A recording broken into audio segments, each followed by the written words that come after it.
Our YouTube channel European education world. आज हम फिर एक ऐसे टॉपिक पर बात करने वाले हैं जिस टॉपिक को लेकर अब्रॉड में एमबीबीएस करने वाले स्टूडेंट को बहुत ज़्यादा मिसगाइड किया जाता है, बहुत ज़्यादा कंफ्यूजन होता है। वो टॉपिक है what is the difference between state medical university and national medical university. इस लेवल तक का मिसगाइड किया जाता है इस टॉपिक पर कि बहुत सारे कंसल्टेंट्स, बहुत सारे एजेंट्स ये बोलते हैं कि नेशनल यूनिवर्सिटीज अच्छी होती हैं, स्टेट यूनिवर्सिटी अच्छी नहीं होती। बहुत से बोलते हैं स्टेट यूनिवर्सिटी अच्छी होती है, नेशनल मेडिकल यूनिवर्सिटीज अच्छी नहीं होती। तो इस टॉपिक को बहुत ज़्यादा मिसगाइड किया जाता है, बहुत ज़्यादा कंफ्यूजन रहता है कि बच्चे सोचते हैं कि कहाँ जाए, किसकी माने, किसकी सुने, किस यूट्यूबर की सुने, किस ब्लॉगर की सुने, किस कंसल्टेंट की सुने। तो इस टॉपिक को समझने के लिए सबसे पहले हम इंडिया का एग्जाम्पल ले लेते हैं। इंडिया में जो संस्था इंस्टीट्यूट्स को रैंक करती है वो एक गवर्नमेंट की संस्था है, NIRF, national institutional ranking framework. उसकी अगर हम 2021 की रैंकिंग की बात करें यहाँ पे मेडिकल कॉलेजेस की, तो उसकी टॉप 10 रैंक के कॉलेज की सबसे पहले हम बात कर लेते हैं। सबसे पहले नंबर पर जो कॉलेज आता है एम्स दिल्ली आता है। दूसरे नंबर पर जो कॉलेज आता है PGI चंडीगढ़ आता है। तीसरे नंबर पर जो कॉलेज आता है CMC वेल्लोर आता है। चौथे नंबर पर जो कॉलेज आता है national institute of mental health and neuroscience Bangalore आता है। पांचवें नंबर पर जो आता है SGPI लखनऊ आता है। छठे नंबर पर जो आता है हमारा बनारस हिंदू यूनिवर्सिटी आता है। सातवें नंबर पर हमारा Amrita institute of medical science and research Kochi आता है। आठवें नंबर पर हमारा जिपमर आता है। 9 नंबर पर एक हमारा प्राइवेट इंस्टीट्यूट आता है KMC मणिपाल। और 10वें नंबर पर हमारा किंग जॉर्ज मेडिकल यूनिवर्सिटी आती है। अब हम इन रैंकिंग पर अगर जरा ध्यान दें तो इनमें ऐसा कोई डिफरेंस या ऐसा कुछ नहीं किया गया कि स्टेट यूनिवर्सिटीज को अलग रखा गया है और नेशनल यूनिवर्सिटीज को अलग रखा गया है। इनको रैंकिंग दी गई है इनके ग्रेड्स के हिसाब से, इनके स्टूडेंट्स की परफॉर्मेंस के हिसाब से, इनके वर्किंग एक्सपीरियंस के हिसाब से, इनकी रिसर्च के हिसाब से। तो इसमें बहुत सारी स्टेट यूनिवर्सिटीज हैं और कुछ हमारी नेशनल यूनिवर्सिटीज हैं। तो यहाँ पर बिल्कुल भी इंडिया में ऐसा नहीं किया गया है कि नेशनल यूनिवर्सिटीज अलग हैं और स्टेट यूनिवर्सिटीज अलग होती हैं। सिर्फ इनमें डिफरेंस क्या है, जो स्टेट यूनिवर्सिटीज है उन्हें स्टेट गवर्नमेंट रन कर रही है और नेशनल यूनिवर्सिटीज है उन्हें सेंट्रल गवर्नमेंट रन कर रही है। यहाँ पर बिल्कुल ये नहीं है कि स्टेट यूनिवर्सिटीज हैं तो स्टेट के हिसाब से रन हो रही है और नेशनल यूनिवर्सिटीज है तो नेशनल के हिसाब से, सेंट्रल गवर्नमेंट के हिसाब से रन हो रही है।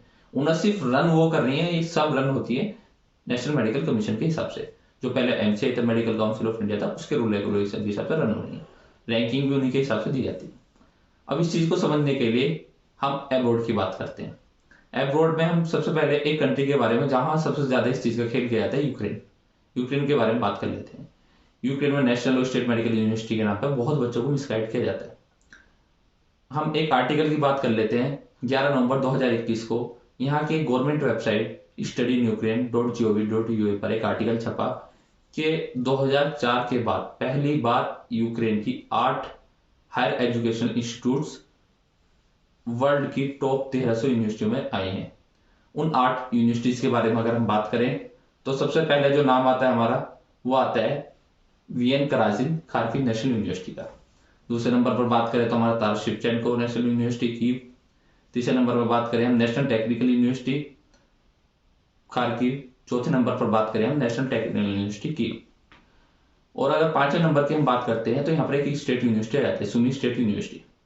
और 6ठे नंबर पर बात करें तो लवी पॉलिटेक्निक। तो इस तरीके से अभी हमने देखा कि इन 6 यूनिवर्सिटियों में से ना तो डिफरेंस किया गया है कि सारी नेशनल यूनिवर्सिटी को रखा जाता है, ना ही सारी स्टेट यूनिवर्सिटी को। इन सबको रैंक किया गया है QS ने, जो QS रैंकिंग सिस्टम है उनके परफॉर्मेंस के हिसाब से रैंक किया है। यहाँ बिल्कुल नहीं है जैसे बहुत सारे लोगों ने रैंक अपने हिसाब से बना के जो जिस यूनिवर्सिटी को प्रमोट कर रहा है अपनी अपनी वेबसाइटों पर डाल दी है।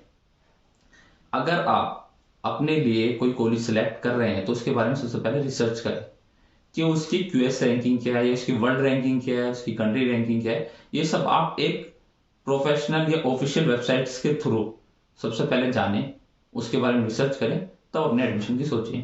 किसी यूट्यूबर के, किसी ब्लॉगर के, किसी कंसल्टेंट के, किसी एजेंट के कहने पाकर अपनी यूनिवर्सिटी सेलेक्ट न करें। हम छोटे से एक एग्जाम्पल ले लेते हैं इस चीज को समझने के लिए कि अगर आपको अपने कपड़े लेने तो आप अच्छे से अच्छे ब्रांड में चले जाएं और आपको आपकी फिटिंग के कपड़े ना मिले तो क्या आप खरीदेंगे? ऑब्वियसली बिल्कुल नहीं खरीदेंगे। और वहीं आप किसी छोटे ब्रांड में गए, वहां पर आपको आपकी फिटिंग के जो आपको अच्छे लग रहे हैं वो कपड़े मिल गए तो आप बिल्कुल खरीद लेंगे क्योंकि वो आप पर अच्छे लग रहे हैं। तो इस हिसाब से अगर आप कैरियर का मसला आता है तो आप नेशनल और स्टेट के नाम पर क्यों जा रहे हैं? आप ये देखिए रैंकिंग किसकी अच्छी है और कौन सा आपका सूट अच्छा करेगा। इस चीज में बिल्कुल कंफ्यूज ना हो कि नेशनल यूनिवर्सिटीज अच्छी होती हैं और स्टेट यूनिवर्सिटी अच्छी नहीं होती, या इनमें स्टडी पैटर्न अलग है, इनमें स्टडी पैटर्न अलग है।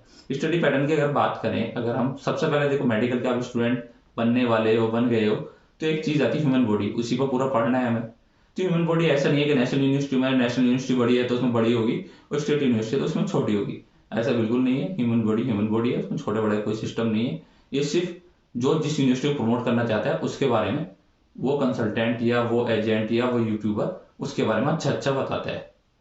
तो इस चीज को लेकर अब अगर आपको कोई कंफ्यूजन है तो आप हमारे दिए हुए नंबर पर कॉन्टेक्ट कर सकते हैं, या हमारी वेबसाइट पर जाकर विजिट कर सकते हैं, या हमें मेल के द्वारा हमसे अपने क्वेश्चंस का आंसर ले सकते हैं। Thank you so much for watching our video.